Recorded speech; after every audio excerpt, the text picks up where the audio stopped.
Sort of careless of him, isn't it? Making all that smoke. Well, he's got no reason to think anyone's looking after him. Could be a trap. Let's go see, huh? Yeah.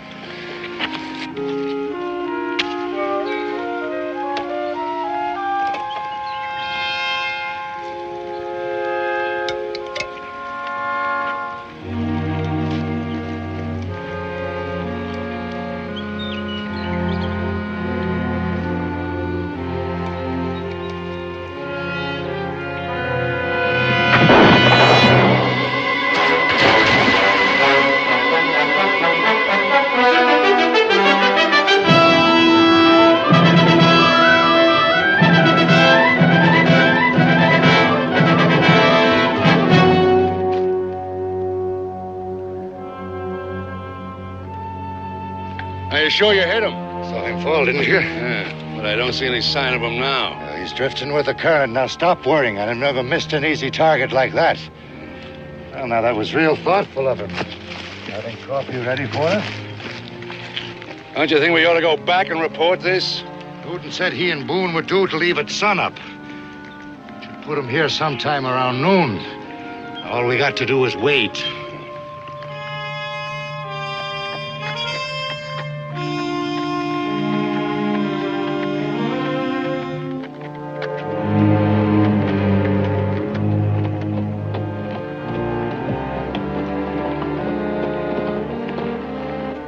Roughly speaking, this is the beginning of the trace. One direction takes you into Charleston, the other through the Gap. Well, according to my chart, that puts us 65 or 70 miles from our destination. I'd say that was close. Are you sure the president's coach can travel this wilderness without getting trapped in swamp or underbrush? Well, it's not exactly a post road, but it's passable. How long do you think the trip will take? 2 days, fast traveling. In the circumstances, I think fast traveling might be advisable. Uh-huh. Our only problem is to find the places where he might be vulnerable to attack and to pick a campsite for an overnight stop. I'd be glad to mark those on a map. Save you trouble in taking the trip. There's no offense intended, Mr. Boone, but I prefer to see them for myself. I am responsible for their safety.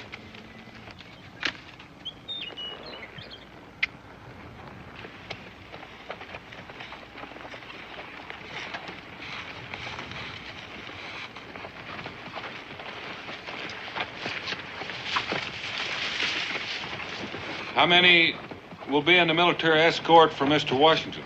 4 cavalry troopers and a driver. 4 troopers? It's Colonel Lambert's idea. He felt that a larger troop might attract attention.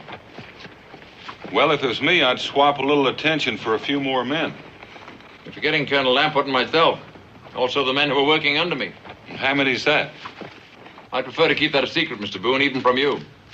Shall we proceed?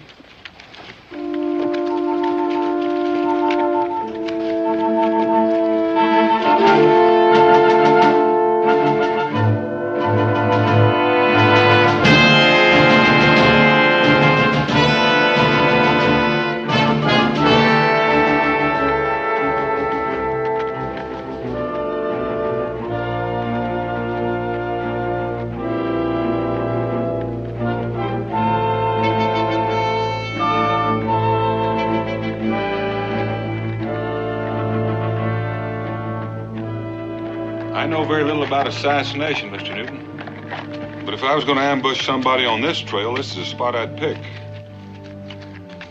Inclined to agree with you, Mr. Boone. All a man would have to do is push a rock up there, down on the road, and sit back and take pot shots at anything that moved. No room down here for a team to turn and run. How far does this road run through the gorge? Not more than a quarter of a mile. But that's far enough. You can rest assured, Mr. Boone, I'll keep this place in mind.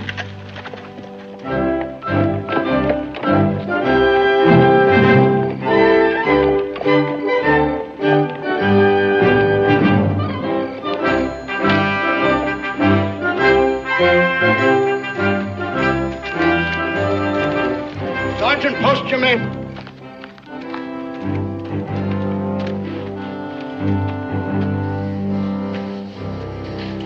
Oh, good evening, sir. Is there something I can do for you? Yes, have you a Captain Edgar Newton lodging here? I'm Colonel Lamport.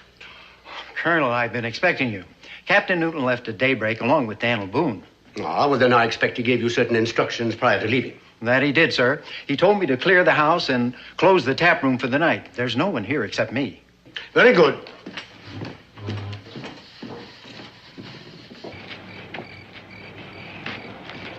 Mr. President, your lodgings are ready.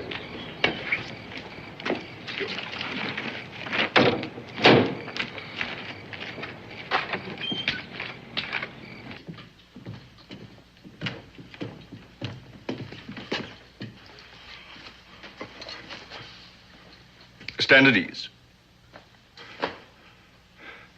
General Washington. Oh, Mr. President, I never thought I'd have the honor. Colonel Lamport tells me you served under me throughout the war. It's always a pleasure to greet an old comrade at arms. I presume you have my lodgings ready? Oh, yes, sir. I'll dine in my rooms. It would be my pleasure if you join me, Colonel. I'm afraid I must ask to be excused, sir. I'd planned to ride ahead and join Captain Newton. I'm anxious to see that he's taken all necessary precautions. I'm flattered by your solicitude for my safety, Colonel. You really deserve a rest. But then you never were one to take your duties lightly. Thank you, sir. Then I'll join you tomorrow somewhere along the trace. Very well. Convey my best regards to Mr. Boone. Say I look forward to our meeting. Yes, sir. Good night. And now, my genial host. If you'll follow me, sir.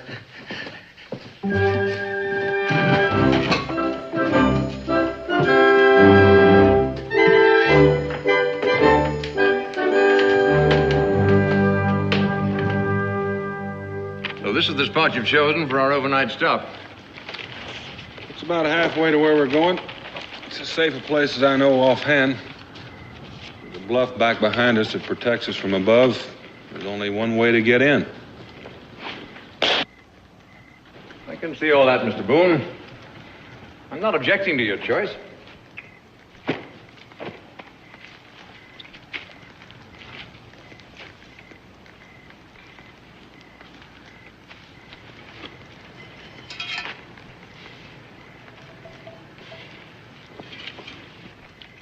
Expecting someone? No, I just thought it was rather late. Perhaps we should get some sleep. I'm willing. Before we do, why don't you call your dogs in?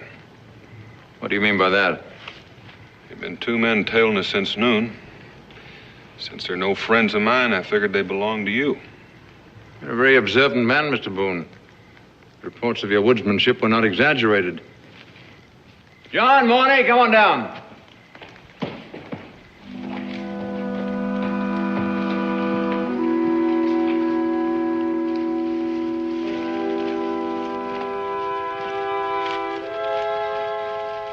Just an added precaution.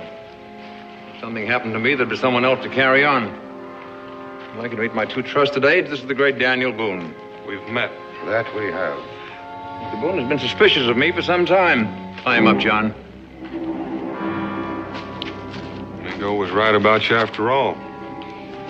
He said he thought you two had met before. I was afraid he'd recognize me. That's why I tried to kill him yesterday. I trust you caught up with the Indian this time. Early this morning. There's no cause for worry now. We had to be eliminated, Mr. Boone. He knew too much. I hate to interfere with your pleasure. Mr. Washington is expecting me to meet him. If I'm not there, I'm sure there'll be some questions asked. I doubt there'll be any questions asked. You see, contrary to what you think, Washington is not at Mount Vernon. He's due to leave Clinch River sometime before dawn. So you've done away with Colonel Lamport, too. Let's just say Colonel Lamport is in good hands. Tie his feet as well, John.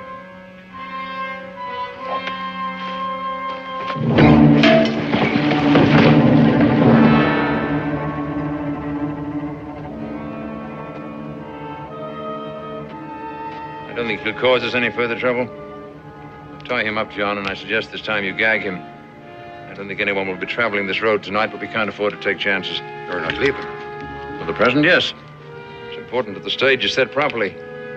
Tomorrow he'll be found at the scene of the assassination, having died bravely in the defense of Washington. And bring up the horses, Mornay. I'm sure you prefer to die a hero, Mr. Boone. It'll be my pleasure to give you that opportunity.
See, they got you, too.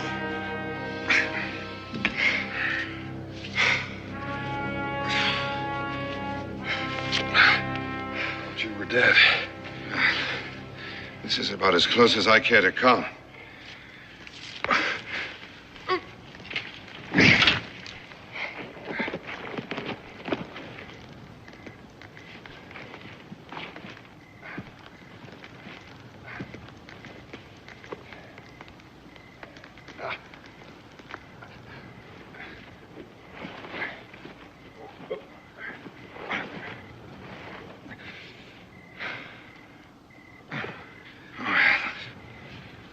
How long you been traveling? Since daylight. Well, if I didn't kill you, you ought to live to be 100. Now, you just sit there and don't try to move.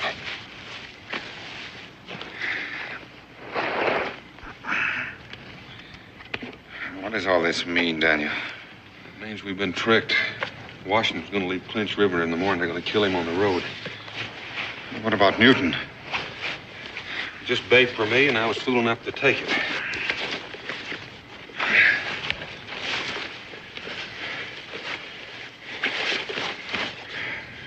A few Newton wants clean shirts and brandy. How many were involved in the conspiracy? Well, there's Newton. 2 more that I know of. And the ones that ambushed you. There's probably more. Washington has 4 troopers in his escort. It's all my fault. I never should have lost my temper and left you. If I had stayed, sooner or later I would have remembered Newton, and we would have been on our guard. You remember him? Yes, now that it's too late. I met him at the Royal Military Academy in London. And his name wasn't Newton then. Here, take a sip on this.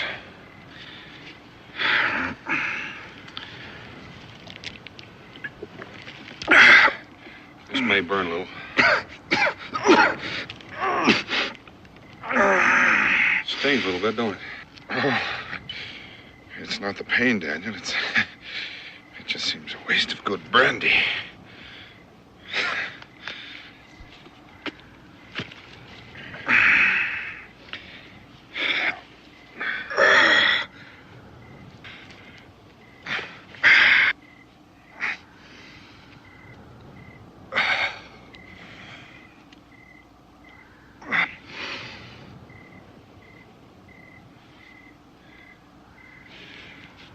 I ought to hold you till I get back.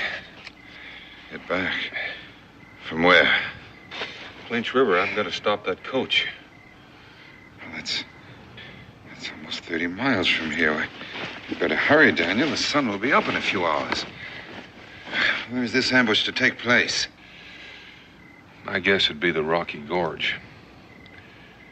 I'm afraid I laid it out for Newton. There's not much time. Don't waste any more time here with me. I'll be fine.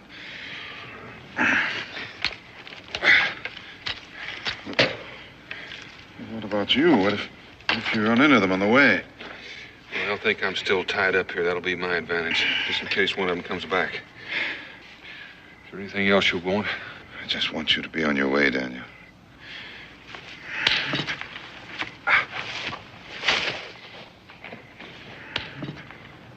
Godspeed.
Stop toying with that confounded knife. You're getting on my nerves. I beg your pardon. It's not every day I wait around to murder a president. Man's got to get used to that. And I object to your use of the word murder.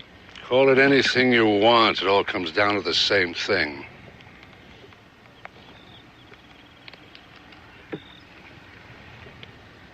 You're not thinking of getting out, are you, Morny? Because I assure you it's much too late. I didn't say that.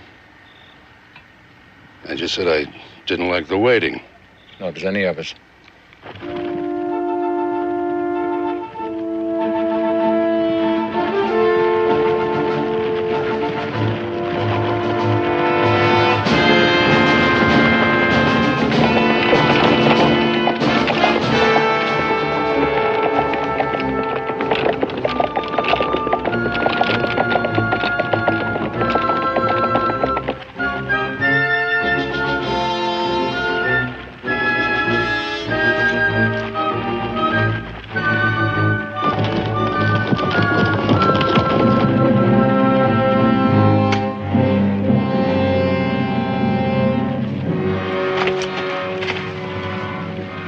They're coming.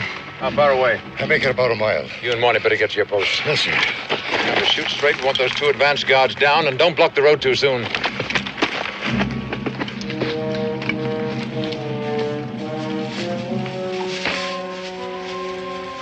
The end of a long period of planning.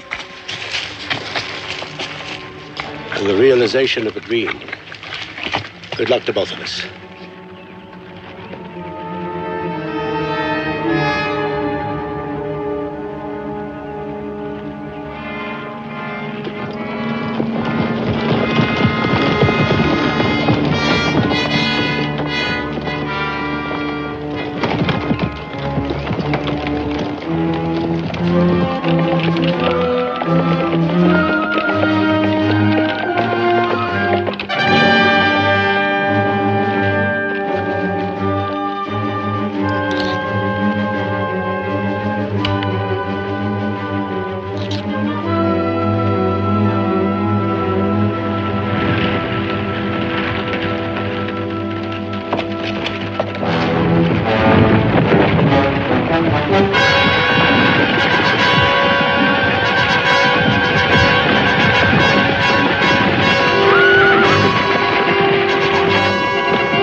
You're not alone on that, Daniel.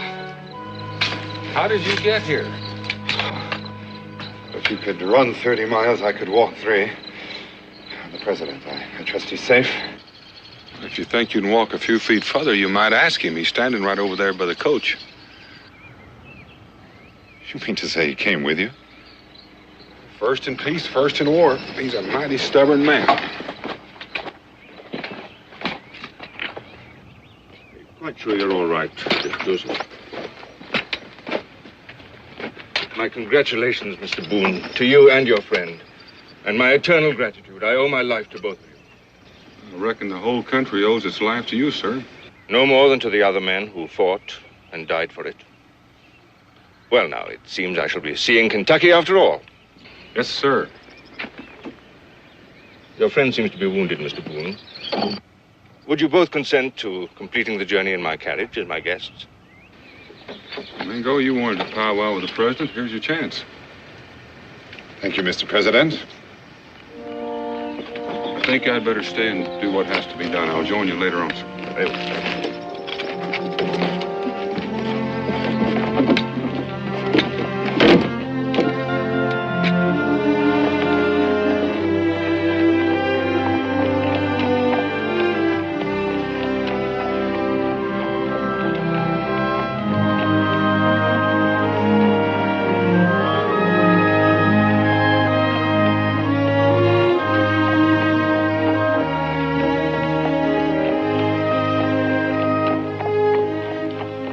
Dark and bloody ground. What a harsh phrase for such a peaceful countryside. The land has seen much fighting, and will see much more before there's an end to it. But there will be an end to it. Not in my lifetime, perhaps not in yours. Someday there'll be an end to this bloodshed. How do the Cherokee feel about it, Mingo? The Cherokee are a proud race, Mr. President. At first, they fought against the whites. But our chief is a wise man. He no longer lives in dreams, but he's learned to live with reality. He knows that we must live together in peace or forever be driven from our lands. The choice is obvious. And tragic, in a way. But there's no help for that. If all the tribes felt as you do, the problem would be simpler. Many lives that will be forfeit could be saved. It has ever been thus. And ever will be. The country is young. There is nowhere to go but to the west. Perhaps someday we'll even cross the Mississippi and move on to the westward from there. The people will fight. As long as man is greedy and the land offers wealth, there will be fighting. But enough of this. I came here to see if this country is suitable for land grants and to enjoy myself during my brief stay. There'll be grief enough when I return without borrowing from the future. You know, I envy you and your friend Daniel. Envy? Us? I envy you your freedom, your leisure, your time for hunting and fishing, for enjoying your life. I wish I could share it with you. Even for a few days? Even for a few days. I think that might be arranged, Mr. President. I was on a fishing trip when I started this journey. The fish is still there. It's a splendid way to see the country. An excellent idea, Mingo. I should have thought of it myself. Now, that's one promise I intend to hold you to.